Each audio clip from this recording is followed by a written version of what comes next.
Hello, and welcome back to the Lexicon Artists. I'm your host, Ewan, and this is my lovely word master, Christina. Hello. And we are back once again to talk about words, talk about amazing, wondrous words, and expand our vocabularies. So without further ado, let's learn some words. Alright, our first word today has two meanings, and it's a pretty interesting one. And that word is fugue. Yes. Fugue. It's a fun one. I definitely knew of the second meaning, but not so much the first. And Yeah. it was really quite old when I came across it, like a proper grown up already. I was like, what is this thing I've never been aware of? And it's always existed, it's always been around. Feels like an adult word for some reason. It's Like very adults specific. use it. It's very A little bit almost a jargon. medical term, I guess, Yeah. as well, and knowledgeable term to describe something. Noun, sorry. But we'll do a pronoun. I think we're saying it correctly. Fugue. Yeah. Yes, fugue. I love how it's written as pronunciation there. The F. J-U or J. Fugue. G. Fugue. And yes. That's how we write it. Yeah. As we said, Good. two definitions here. One is the musical definition, which is a composition in which a short melody or phrase is introduced by one part and successively taken up by others and developed by interweaving parts. By interweaving the parts, yeah. So a real. It gives me big Disney vibes. It's like Disney movie, like one person starts and then it just kind of grows into a big ensemble. Do you remember doing in like primary school or anything the delayed start for a song? Like half the group sings and then at the second or third line the rest of the group starts, so you get like a bit of a harmony happening with two interweaving parts. That's what I kind of thought. Yeah, that's pretty much it. I guess it's like when another part starts, you just keep adding and adding. We add to it, and then they're weaving, they're doing the melodies and things.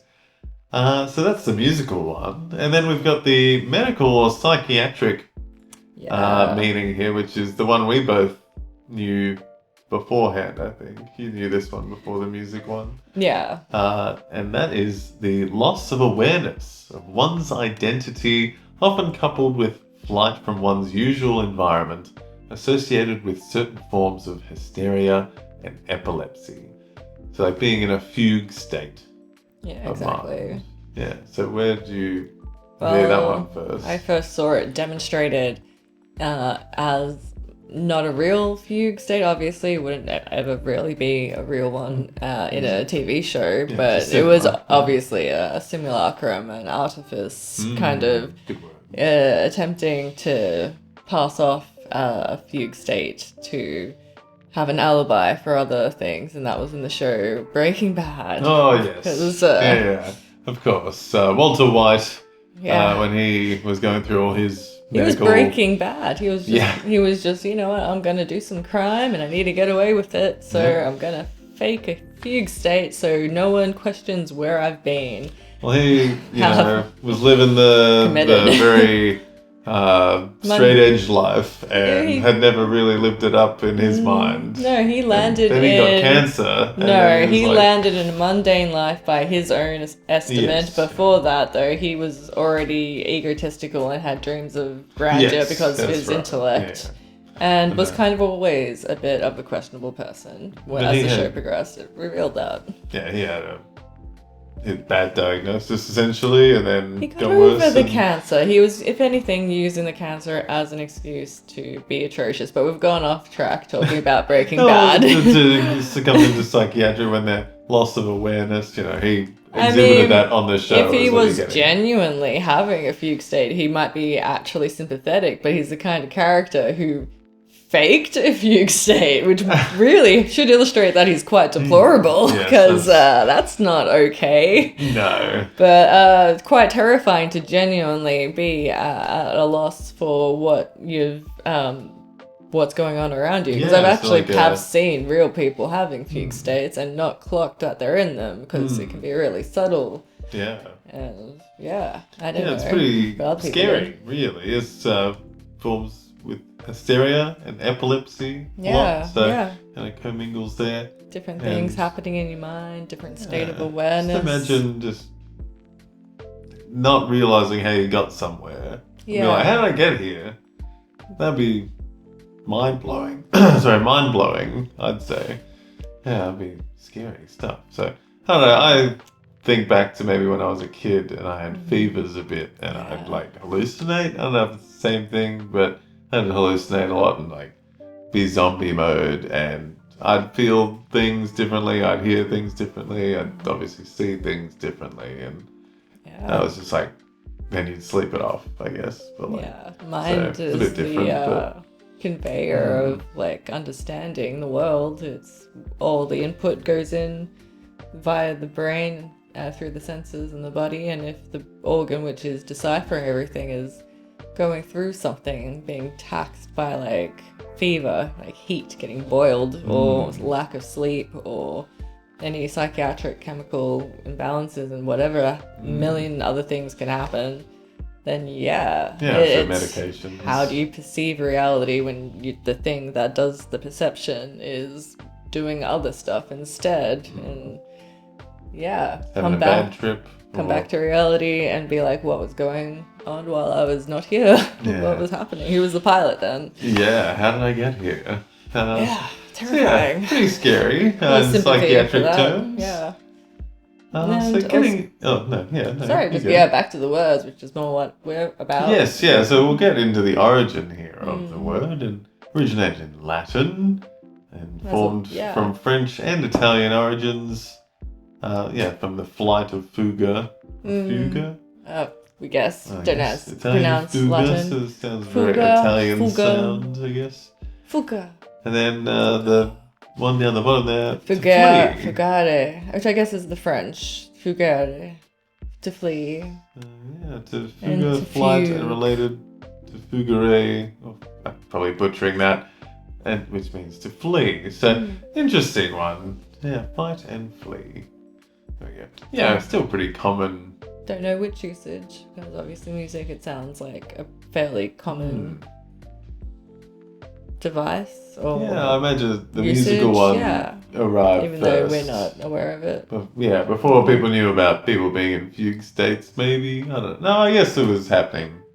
But then we don't know when they started using it in the psychiatric sense either. Maybe that's a newer definition and term for that. I'd definitely say the musical one. That's why it's the number one definition, I guess, because it was there first. So, it's interesting though. Like people have been doing some fuging for a while. As long as there's been people, there's been fugue states. Yes. But whether we've known what to call is a different thing. Yeah. Musically, though, I wonder what the history is there. It's probably been around even longer, in musical text and things.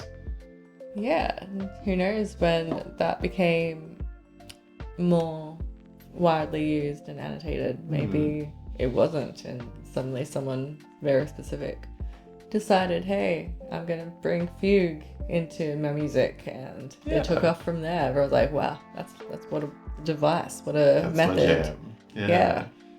Oh, and also maybe just like medical jumps in time, like, I don't know, with time going on and people actually getting mental health care and things these days. They actually have written about fugue states and things a bit more now. We actually learn about it and know about it now, so it's a bit more common, I guess. So, yeah, there you go. Fugue. What are we going? Usage examples, I guess. Yeah, some pretty straight up ones. I blinked free of my fugue. I keep thinking I'm having fugue states. I'm just dozing off. Relatable. And Ben and Jennifer are driving around in a fugue state, unwilling to accept that their own love story will also bring about the end of the world. Dun, dun, dun. Now that's dramatic. Similar and opposite words. What's the opposite of being in a fugue state? I guess it's very, very specific. It's blended of two separate words. So to break away, to escape, escaping, exit. Lamb, which is, kind of to be to live on the lamb. Well, really a different kind of breaking out, different kind of fugue. You're not that disconnected. Yeah, retreat, breakout, absconding, Yeah. That's a good word. decamping, exodus. Mm-hmm. Yeah, that's an interesting one, but yeah, very specific, I guess. And Really checking out. What kind of checking out you mean, what usage, what context you want for that precise level of mind yeet.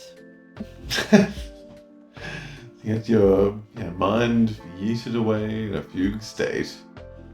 Fugue means suddenly lose your memory or go blank, often while fuging out means to escape from a situation by mentally checking out or disappearing. This slang use is based on the psychological term a fugue state, for a fugue state, where a person is temporarily unaware. So there you go, it's even got social It's, evolved. slang term. The alpha kids, they're fuging hard. Yeah. I mean, anyone that...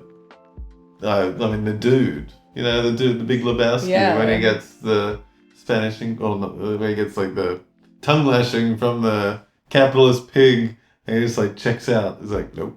Yeah. Don't need this. Yeah. And I don't need to listen to this, so I'm just gonna drift off. I mean, my body's still here, Just like, but I'm out. Yeah. That's cool. I like that. Interesting how words change and slang develops, I guess, from these things. Fuging out. I was so stressed during the test, I just went into a fugue and couldn't remember anything for a few minutes. After that huge fight, he just fugued out, and no one has seen him since. I guess people get put in a fugue state, not by their own desire. Yeah, that's a response, I guess. Just a unfortunate coping mechanism, I guess. Yeah. Not ideal, but what's the alternative? Dealing with things? Yeah, no, can't have that. Alright, our second word today is a pretty quick one, rolls off the tongue nicely, but its meaning is a little bit off. And that word is glib. Glib. Love the sound of it though. It's a nice sounding one. I'm pretty sure we're saying that right. Glib. Yeah, glib. Nice and short. Glib. And that Glides is... off the tongue. Yeah, someone who is fluent but insincere and shallow at the same time. So, and yet I do enjoy a glib person and a glib spiel, I guess. Like, it's not the nicest thing, being insincere and shallow, but I want to defend when some usages of it, when it's usually like in fiction and comedy, I'd say. Like roasts or something. Yeah, comedy. Really like... It's satire, it's something. Like, we're all friends here, but yeah. I'm going to take the piss out of you, or like something. It's a way of getting the truth out without being too brutal and not having to be like toxic positivity by avoiding things, I guess. It's at least getting things out, even if it's which can helpful. Go the wrong way as well. So it could be negative, could be positive. You could be trying to say something in a fluently insincere way and like that comedic charm, and then it not come off at all, and then you're stuck just looking insincere and an asshole. So well, I guess you are not supposed to necessarily cherish the person who's being glib either. No, well, they're not a saint either. So interesting one that rolls off the tongue and from German origin there. Glibbering, slimy. Glibbering, It feels slimy, that's it. Like I like the German sounds with the GL, like glib, glibbering, glib, all these sounds. It sounds so German. Glib. Glib. And Glib.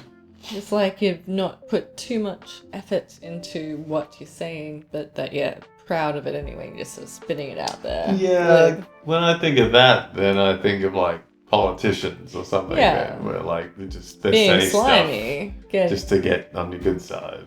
saying but they're things. not going to do it. Yeah. You know? Just very insincere, but well spoken and good at what it sounds good. Gift with the gab, but Not necessarily. Maybe condescending, maybe at Yeah. the same time. And, yeah, sleazy. Silky, smooth talking. Yeah. Yeah. Using language to get what they want rather than Manipulative. Yeah, be manipulative glibness. and coercive instead of imparting things that can be a little bit more beneficial and uplifting. Being glib, insincere, and shallow. Just not the nicest of qualities to No, impart. well, that's it. I'd say 95% bad, 5% of the time it's Yeah. appropriate. Yeah, that's why I enjoy it when it does land in that, Yes. minuscule time And we're all where here it's for like, a good time ooh, when we enjoy can kind that. of let things fly and be a little bit more edgy Yeah. because we trust everyone in the room. I don't know. Yeah, we were talking wanna about PC. how there's the gift of reading, the art of reading, I mean. Yeah, drag queens and things like that. Yeah, in the really drag world. being sassy about it and like again, Yeah. it's all in good fun, but like, and we all know the issues. Like, it's like an inside joke at the same time. It's like I you're guess. clocking someone's insecurity, something that is that they're sensitive For about, all but to you're just see. poking fun at them And in fluently. a way where it's not so bad. It's like we see this and we still like and love you. So Yeah, there it's you all go. fun and games. Yeah. But if it's done badly, then it's really cringe. It's like you can see who's bad at it, trying to be glib and just failing and coming off. Yeah, especially if you're trying for humour and it just comes off being Painful, being petty. an asshole. Yeah. It's like bad subtly taste. going around a fat joke and then blatantly just saying not bad. funny. It's like, yeah, that's not funny. It's a real so- art form to make it land and have Yeah. people laugh. Actually tickle people with what you've got, what your point of view is. Yeah, so it can be used well, I Yeah. think. Readily fluent. That's why it's more respectable or kind of commendable, is that it does require having the skill of loquacity and fluent speaking, Yeah, you need to thinking be able to on your toes. Have people listen to you and not be stuttering too much and be confident in what you're saying, even if you don't believe it. Yeah, even if you have no substance underneath, you've got plenty on the surface to throw out So at people. People just believe you because you're saying it. Confidently. Yeah. Yeah. Scary. Again, very political. It's one of those things that people in politics end up having to master. Or they just get lazy, I feel. You'd hope they'd have other qualities as well in order to get what you need in that profession. But yes, Okay. let's look at some other usage examples here for glib.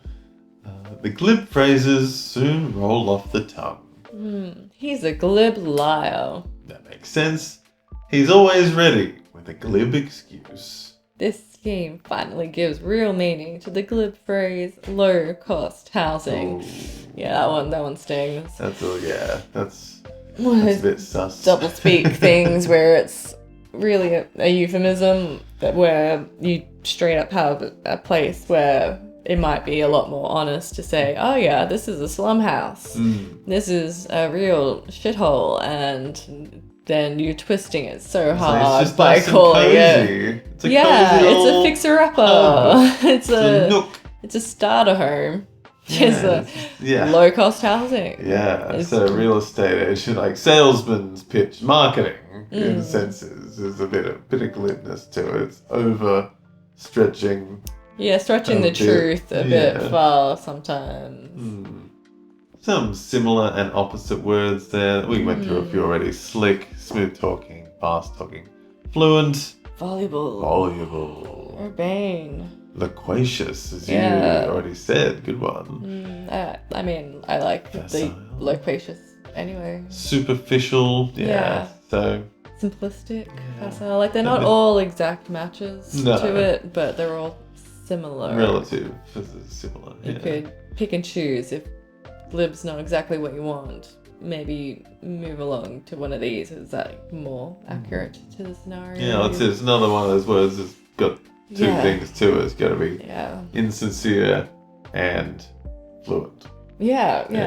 So you need Yeah, both there can be is the other side of a similar coin where you're being insincere, but you're doing a terrible job of expressing it. And it's like, well, you're just a clown. Yeah. It's like, wow, this isn't funny, and you're just an asshole. Oh. Yeah.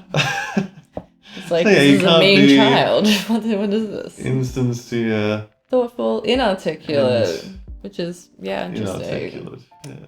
Which is, it's that's sort of charming. I guess that's the like the Hugh Grant stuttering buffoon thing, where it's like he's not glib, he's not an asshole because he can barely say a sentence. He can't even get a single word out. You know, in the early roles, that was like the trope. He's inarticulate and sincere, so it's complete opposite. Disarming. It's like he can't be glib then because he's sincere and can't talk. That's so real.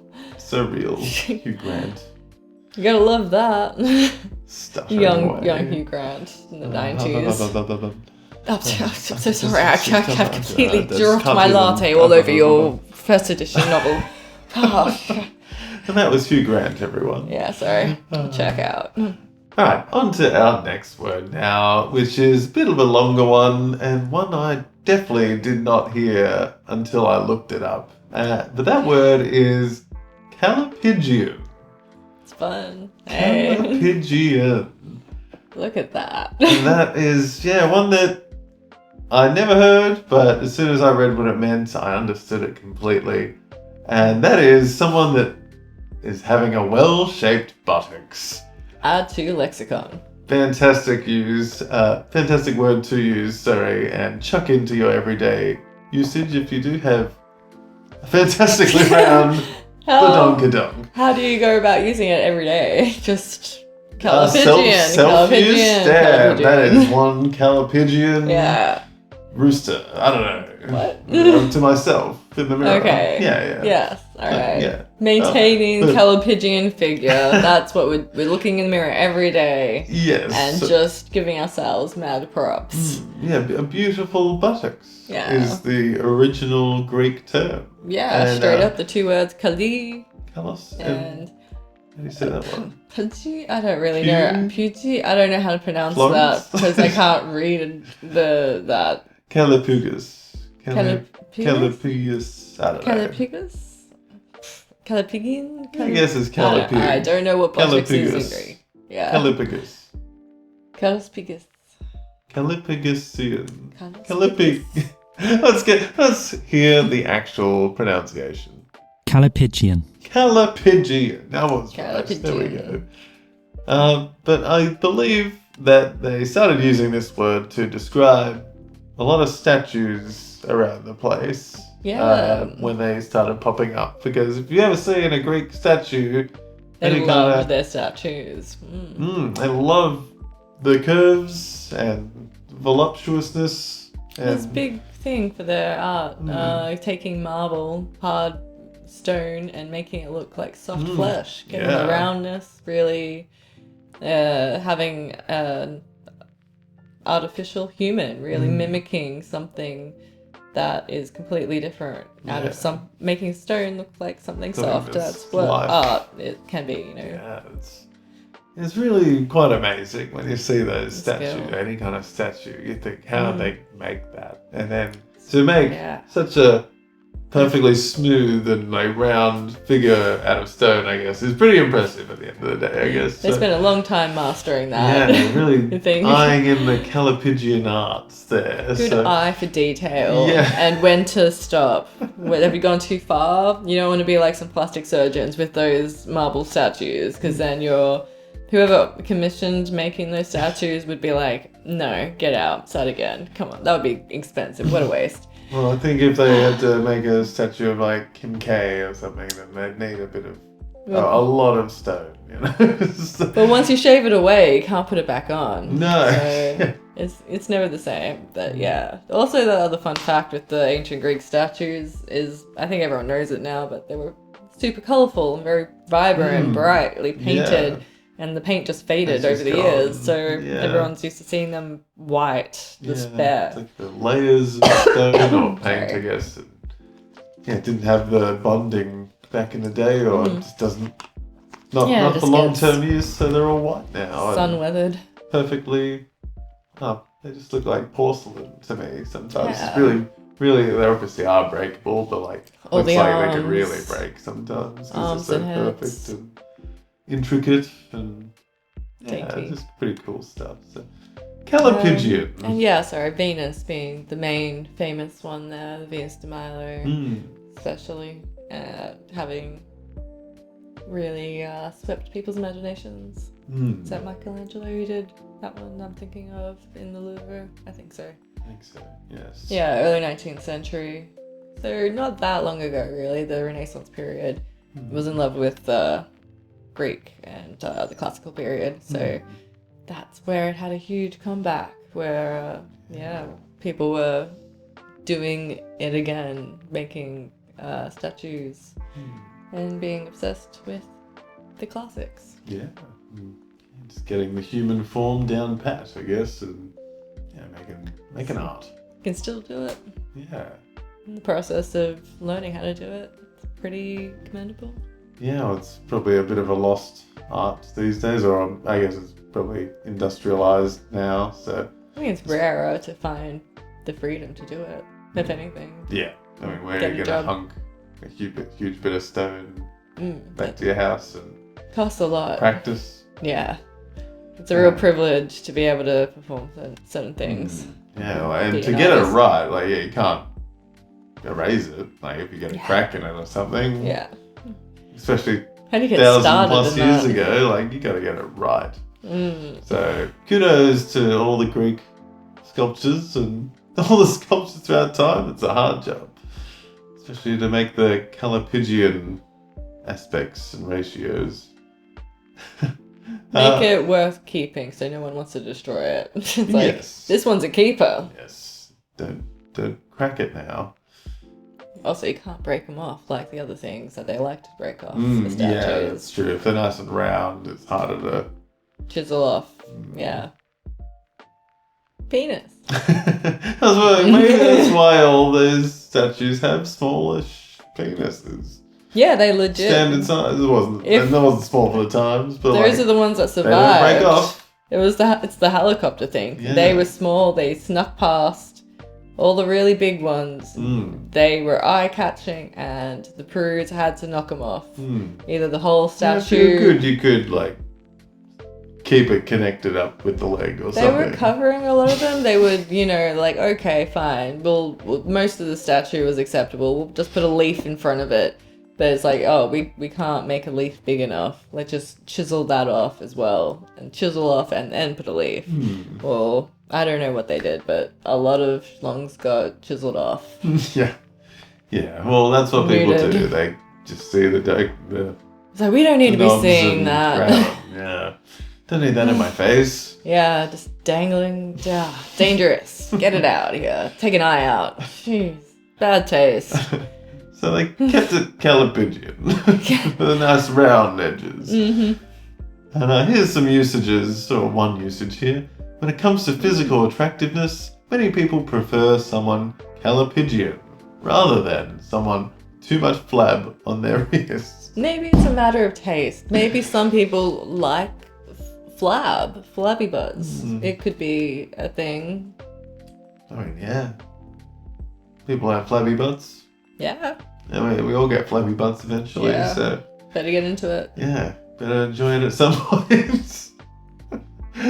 Hey, I'll go down to the next one. Where am I? Perhaps random snapshots of Calipigian corgis do not a business model make. News as we know it is safe. What? Whew. Anyway. You know, corgi photos when they're looking behind themselves and they've got a big fluffy butt in your face. Yeah, okay, There's a fair enough. Calipigian Yeah, corgi. yeah, okay, that tracks. Yeah. Yeah, they are Like a some of the dog that most knows how to work Calipigian it. of dogs. Yeah, Yeah. So it's there round, you go. but it's fluff. Is anyone showing off their rotund rear? Is That example displaying right some there, Calipigian. Calipigian That's- Kim Kardashian. It's Yes. even got the alliteration. It's like at some point early in Kim K's career, they went, "What's your modeling speciality?" It'll be One word. Calipigian. Calipigian. We're going to focus on Calipigian and then capitalism. I mean, if someone asked you in one word, what's your vibe? It's like Calipigian. Yeah. It's like, oh, That'll we understand. unlock doors. You can walk backwards through them and they'll be opening. Yes. Yeah, you don't need to use your hands. Yeah. Be great. Great technique. Oh no, there's some good synonyms. Arstastic, bootylicious. Capilligous girl. Pertaining to or having. Calipigious girl. Yeah, that's the one. Calipigious girl. Get what you want. Got a huge butt. Right, arstastic, bootylicious, bumtastic, calipigian, calipigious, guyat, whatever that is, rumpalicious, and steatopagus. Yeah. Steatopagus. Let's get into this Steatopagus. one really quick. Guyat first or steatopagus? Having fat Steatopagus. or prominent buttocks. Right. In physiology, steatopagus. I don't know if I'm saying that right. And guyat, pronunciation and spelling of God in interjectional phrases such as goddamn, Well, gyat, attractive buttocks typically of a woman. gyat, Gyat. gyat. Bumtastic. You see someone's ass and you're like, gyat, gyat. Yeah, that's not what I think. I usually think astastic or bumtastic. Well, you Now I'll haven't be seen thinking some so big that you have to go Calipigian. down to a single syllable, but it's trying to fit all the sounds in at the same time. Gyat. Gyat. Basically, it's like you're calling God, but you don't even remember how to pronounce it anymore. So you're just That like, is yeah. too much ass for the brain to function. That's right. Fantastic. Rumpalicious, I also enjoy. Yeah, rumps. Yeah, that's good. Like Rumpelstiltskin, but of the booty. Great synonyms here. Yeah. All right, our fourth word today is a pretty specific one, and that word is Nainsook. Yeah. Nainsook. And pretty sure I'm saying that right. Nainsook. Yes, Nainsook. And that is very, very specific. It is a fine and soft cotton fabric originally from South Asia. So it's an interesting word, and we probably literally use it more than we think, because it's in a lot of underwear and fabrics and things. It's just things that we weave into our clothes, or a lot of clothes around the world. So some people would know it specifically and know to like refer to it by its actual name, but a lot of us probably just don't know what we're talking about. Yeah. Material, fabric. What that is. Yeah. It's the really, really fine stuff, and a lot of like lingerie and stuff. But I think it's a specific kind of fabric that happens to be a fine soft cotton fabric. Yeah, from India. Yeah. Here, so Hindi name. Yeah, the word was really interesting because I was reading it about some other stuff and I came across it, and then interesting word. Yeah, and then we've taken pleasure. in. Yeah. So it's something that it's good to look at. Yeah. It's something so nice, it gives your eye pleasure. It's Yeah. a great way to name things. Yeah, sounds good to me. Namesook. Where should we go? And obviously had a big popularity peaking there in the middle of the last century. Hey, well, we'll look at an image of Nainsook. Let's see what Nainsook looks like. That's not going to be helpful, is it? Pick out meaning, sorry. Okay. Fabric. That's a bit more. So pretty old school pictures or fashion here. Very fine, like really frilly kind of feel to it, I guess. Sort of a bleached muslin. Yeah. Kind of like a nightie or a dress. It's a particular kind of fine one, I guess. Here's one that's quite. You can almost see like the streak, like the that's very horizontal thin, and verticalness to it. Insanely thin fabric. There you very go. fine threads for softness and very delicate garments like petticoats and undergarments. Yeah. Yeah. So Looks nice. yeah, something we probably didn't realise we might. Maybe it's gone out of Use more fashion often, now but- because we've got moved mostly on. synthetic crap flooding the Yeah, market. it's probably so a bit past the Nainsook Yeah. period now. But if only we had Nansuk still. yeah, just another interesting word though, I think. Nainsook Yeah. and Indian origins are just a little bit Yeah. different. Yeah. What exactly is Nainsook fabric? So I just bought. Oh, sorry, I was reading that thing. About Yeah, it. you're right, they're formal muslin. Yeah. Encompasses a broad range of fabrics varying weight and fineness. Yeah. Always a plain weave cotton fabric. The word Nainsook, documented from 1790 onwards, derives from the Hindi word Nainsook, which literally means eye's delight. Yeah, lovely. That's lovely. Yeah, so good way of describing clothes that you're making back in the day, especially to have some pride behind it.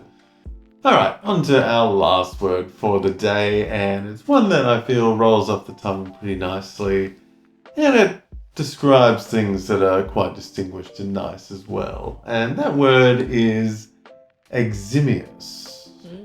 Eximious. Yeah, that's a fun word.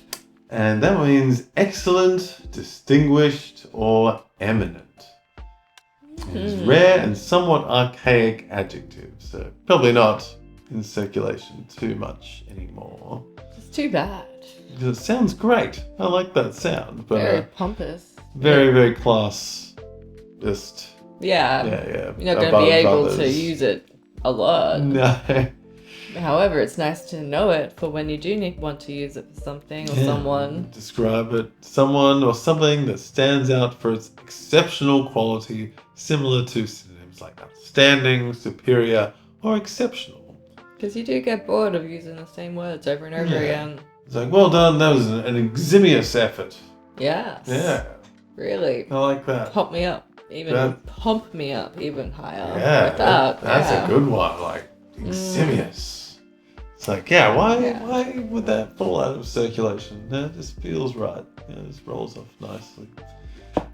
I mean, if it is considered rare or archaic word today, but can be used in formal or poetic contexts, it feels like you could use it very poetically or as a formal thing, to really commemorate someone. It's like they're standing out so far and above that you need to really pull out the big guns. Pull out words. the big word yeah. for it. So maybe that's why it's just a rarity. Yeah. And it needs to be for it to keep its distinguished status of the word itself. Interesting. Yeah. And as an example, the committee recognized her as an eximious scholar for her groundbreaking research. Yeah. Well done, old Jeff. Yes. Exactly. You can't just be handing that out to anyone. No. Wow. So, yeah, a very high stature word. And the highest of 1%ers. The origin, want to read? Yeah, the word comes from the Latin eximius, which means select or distinguished, ultimately deriving from the verb eximere. Eximere? Eximere? Gotta learn Latin. Meaning to take out or to be exempt. So or to exempt. I'd say like to be above or like, yeah. Yes. To not have to. Someone is exempt from being a part of the slum group. Yeah. Yeah, not because of above. Because you're above them. Yeah. That's right. Or just outside. It doesn't say above or below, just out. Yeah. You're distinguished, selected. With excellence. Yeah. You're out because you're excellent. And I'm guessing excellent has the same or similar root word. Yeah. Or eximere. Some synonyms there. Extraordinaire. Outstanding. Extraordinary. Remarkable. Yes. So another good word to really describe something that's shown off to you or you've found amazing, Good word. What is the difference between eximious and excellent? Adjective that means distinguished. Or excellent. Some more examples there. The eximious and arcane science of physics. I'm not sure how that comes in. The eximious and arcane science of physics. They're calling the science of physics eximious. Yeah. That's such an AI thing though. Yeah, It's not that arcane. Just diving deeper with AI now. It's could be a little bit off. Select set apart. Instances of eximious virtue are what Montaigne delights to honour. I agree. I love Montaigne. Great artist. Listen to Yes. Montaigne. Download or buy Montaigne's new album. Yes, and experience some eximious virtue. Yes. And fun. delight. Oh, great word. Great word. All right. Well, thank you again for joining us for our lovely 5 words of the week. And yeah, please like and subscribe and hit that bell icon and follow us on Blue Sky if you'd like to keep up with all the words we're doing every week. And yeah, thanks for watching. We'll see you in the next one. Ciao. Hey guys, thank you for watching this video. If you did enjoy what you saw today, please like and subscribe and follow us on Blue Sky and Duolingo if you'd like to learn more.